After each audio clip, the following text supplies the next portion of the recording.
Hello and welcome to my mod list showcase, where I give an overview and opinion on mod lists to help find the right one for you. What happens when one of Skyrim's most popular immersion mod makers creates a mod list of their own? Well, you end up with Gate to SOVNGARDE, a vanilla plus list that commits to roleplay and immersion like no other. And it's a list that gets updated a whole lot. So remember, I'm showing off version 90, released on the 17th of July 2025. By the time you're watching this, there's likely to be mods that have been added or taken away, which you can find out about from the changelog.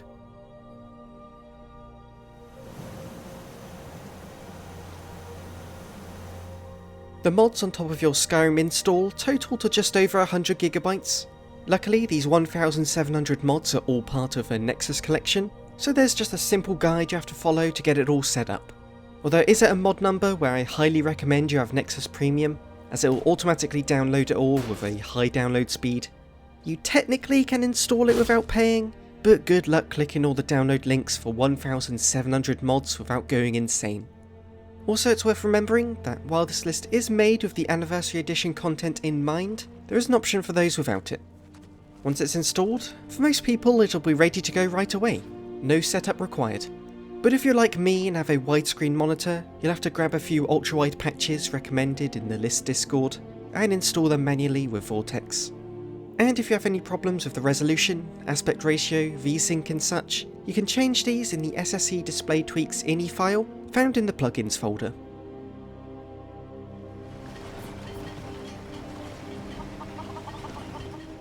Gate to SOVNGARDE rides a fine line between looking new and shiny across the board, while also keeping a good frame rate.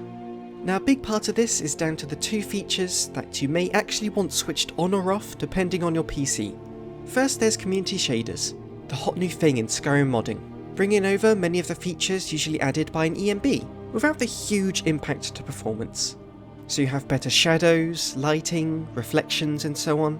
However, while community shaders does look far better than the base game and a reshade, it still isn't quite up to the level of an ENB.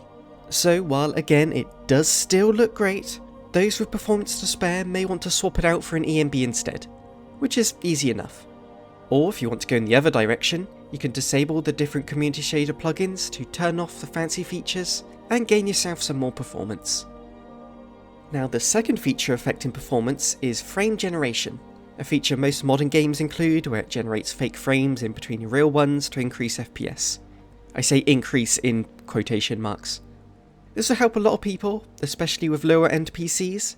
However, for me, I simply don't like frame generation. To my eyes, which are used to high refresh rates, something just feels a bit off to me, like the camera motion isn't quite as smooth as I'd like, so I've chosen to turn it off. Now, I am running an RTX 4080, so I have the fortune to actually do this and still keep a good frame rate. But in outdoor areas, it did take me from around 120 FPS to 80ish. So yeah, it's a pretty big impact, and it's up to you whether it's worth the hit. Anyway, you're seeing the list with community shaders on and frame generation turned off. I also switched on VSync and disabled the screen tear fixer as it actually made it worse for me. I play at 1440p ultra-wide and have no upscaling enabled. With these settings, I'm reaching between 70 to 110 FPS outside, and a pretty consistent 160 indoors. And remember, with frame generation on, I would be getting an extra 30 or so FPS on top. The modlist author says they get 144 FPS in interiors, and 60 FPS in exteriors using a laptop with a 2070, and I'm assuming 1080p. And I'm sure you can find people reporting their performance with different specs on the Modlist Discord. It's always hard to judge because there's just so many different configurations both with your PC and the actual mod list. Looking at the graphics outside of community shaders, the list updates the vanilla look to a higher quality rather than updating the style altogether. There's high quality textures across pretty much everything, and NPCs are all updated without making them into supermodels. Azurite Weathers provides the beautiful new skies that change with the seasons, and they're not the only thing that changes, as the landscape itself transforms depending on the time of year. Overall, on the scale of graphical mod lists, I'd say this one is pretty perfectly in the middle of the road. Everything Skyrim already offers is higher quality, and you will find more props around fleshing out cities and forests. But things like interior lighting could be better as it's quite flat, and fancy effects you'd find in other lists like texture parallax just aren't present here.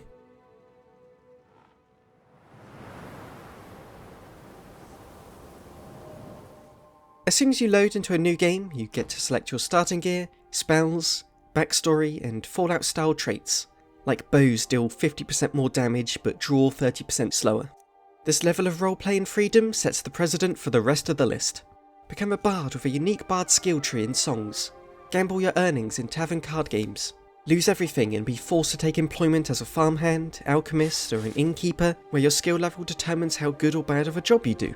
Then finally hone in your skills with the Adamant perk overhaul, revamping every perk tree to offer far more impactful effects for better build variety. This mod is by the author Simon Magus, who I mention frequently, and once again all his mods are featured in this list.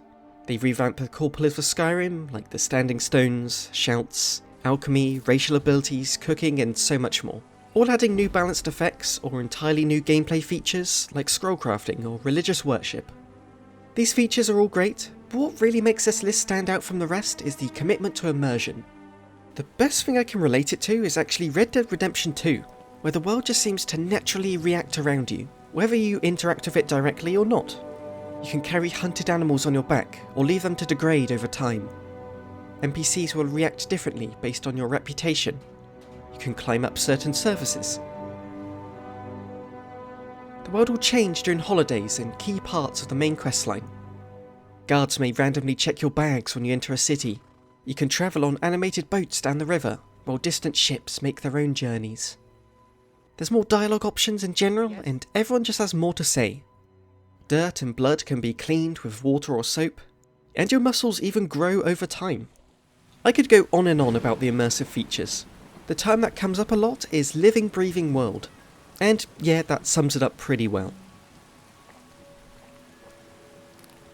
Finally, a huge impact to gameplay is survival mode. Now you can select the option for story mode when starting a new game, but there is a lot in this list that caters to survival, especially if the mod survival mode improved, and skills of the wild. In the frozen lands you'll need camping gear to harvest tree wood for a fire to stay warm, a bow for hunting or a fishing rod will provide good source of food, with perks also designed to help you track animals. And learning to cook this food will provide you with better buffs over time. Bringing a bedroll with you is crucial, and it's just nice to sleep under the stars. Which is good, because you can actually get stressed if you get into too many fights without a break, causing a slight hit to your health and stamina. And actually being hit by enemies has a chance of causing an injury, where you'll need to take time to treat a wound or apply a bandage. This may all sound like it's overwhelming or intrusive, but honestly these are all things that feel relatively simple to manage. I never felt like I was constantly juggling these needs and having it get in the way of exploration. I actually find it enhances it, because it encourages you to slow down and search your surroundings for things to aid your travels.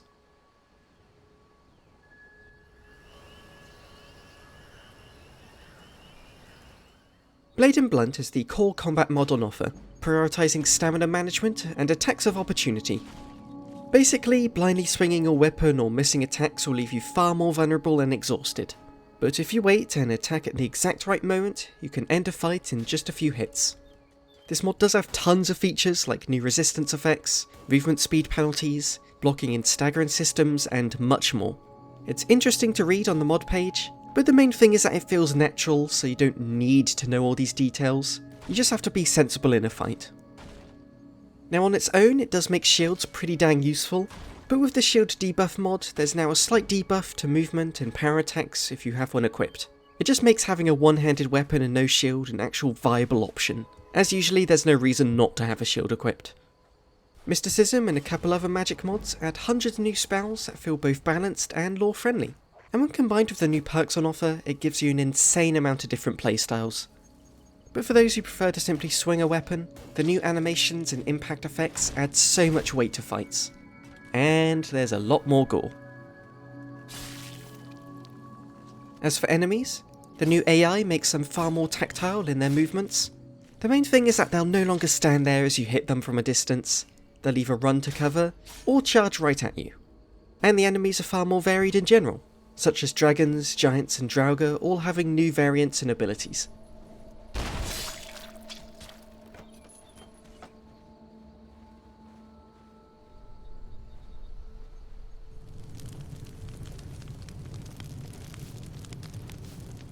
Many of the most popular quest mods are included, such as Beyond Skyrim Bruma, Worm's Tooth, The Forgotten City, Vigilant of Stendar, Siege at Ice Moth, and I could go on and on.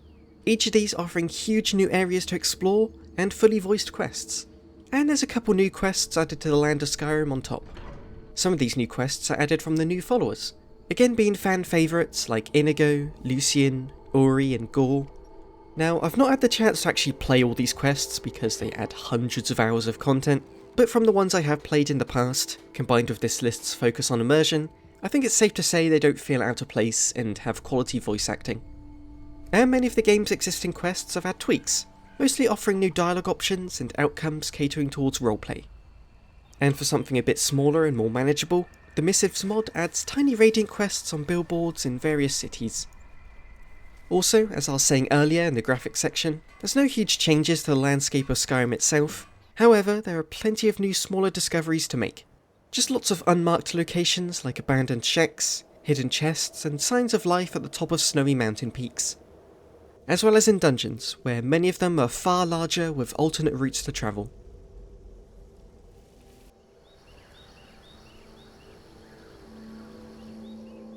Chapter 2 adds new music tracks inspired by the composer Jeremy Soule, and as someone who doesn't like any music that sounds out of place in Skyrim, this one gets my seal of approval.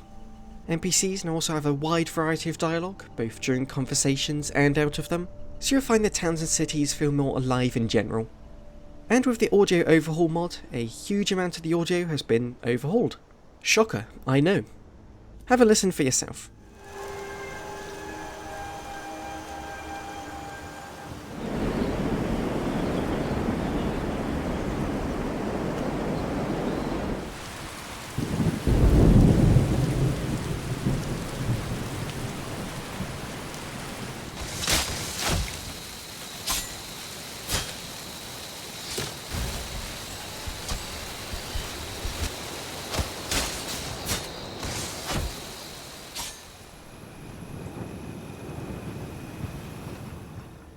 Hundreds of new armour pieces can be found in chests and worn by NPCs, but the vast majority are craftable with the right skills.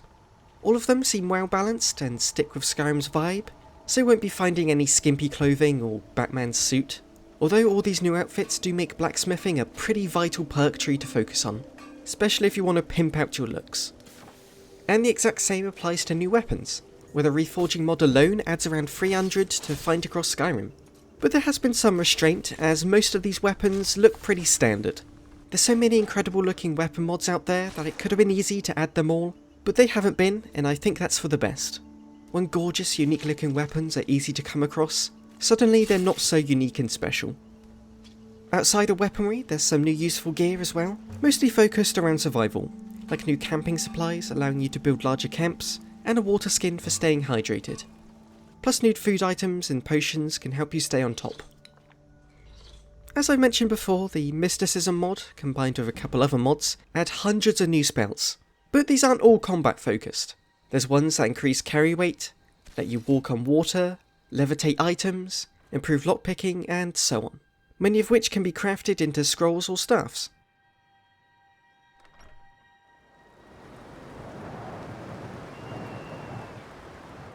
For some other notable things of this list, animations are overhauled across the board. Your character will now move and react to the environment in third person, and in first person you can see your hands when you run and grab items. The End Times mod puts an actual timer for the world-ending threat in the main quest. It is very generous, but if any kind of timer makes you paranoid, then you can easily switch it off. Fishing has a new Stardew Valley style minigame.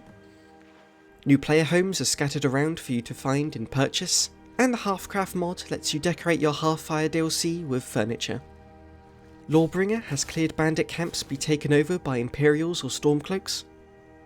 Realistic AI detection makes enemies more aware of you sneaking, and more factors affect your sneak like lighting and equipment weight. Immersive spell learning means you actually have to spend time studying spell tomes to learn them. You can do this whenever you want or for however long you want, just remember you have survival needs to take care of as well. New currency coins can be found depending on location, and trader prices and stock will vary depending on things like your reputation, race and such. The zoom from alternate conversation camera is enabled by default, although I'm not a fan of it so I do usually switch it off. Weapons and armour will slowly degrade over time unless you temper them.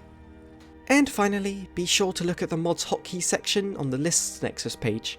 It will tell you important keybinds like potion drinking, picking up hunted animals, knocking on doors, and taunting your enemies.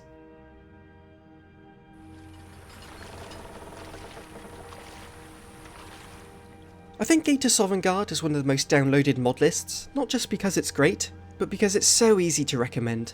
If you want a heavily modded Skyrim, but don't want to do it yourself, and you don't have any hyper-specific preferences, installing this list is such a safe bet. And when I say safe bet, I don't mean it plays it safe, I mean it's well polished, works seamlessly right out the box, and offers many of the best mods without compromising that classic Skyrim feel. It looks better, feels better, the vanilla mechanics are improved, and the world offers much more to do. It does so much, and yet it's kept on that fine line of feeling like the vanilla game. At the start I did call this a vanilla plus mod list, which is a bit much for a list that has 1,700 mods, but it's probably as close as you can get while having that many. And for me personally, as someone who loves to actually roleplay a character, the commitment to survival and immersion is ideal. The survival encourages you to slow down and interact with everything, especially early game where you're prioritising finding food, water and shelter. And you may find you need to do some menial jobs just to get by, and yet none of it feels tedious. It just makes finally gearing up and beating a dungeon feel all the more rewarding, as it was truly earned. And the immersion simply improves what I think is the core appeal of Skyrim, the world. I've always adored simply walking about this landscape, and now having lots to interact with and having it dynamically change over time just makes it all the better. As for who this list isn't for, if you want the very best graphics on offer, they're not here. Even with an EMB, it won't match those incredibly dense and detailed lists like Novus or Elysium. Textures aren't all 4K or parallaxed, and their towns aren't packed with new props or buildings. And if you're looking for a big change in Skyrim, like Souls game style combat, heavy NSFW content, or just a different vibe in general, again that's not on offer here. However, if you simply like the idea of, it's Skyrim, but improved, this is now the first list that will come to my mind. Thank you for watching, and a huge thank you to my Patreon supporters, Keaton Kruger, Shaquille Martin, Mr. Zud, Gorthan, Connor Peterson, John Ratz, Aura, and Christian Howell. I'm sure some of you here joined my Patreon when I was making Modlist showcases way more frequently, and so I'm sorry it's been a huge break, like over a year. I just needed a break from it because I was making them like every month and needed something different. But because of your contributions, I can spend the time doing it again, bringing it back. And yeah, I'm very thankful. And thank you everyone for watching, and farewell.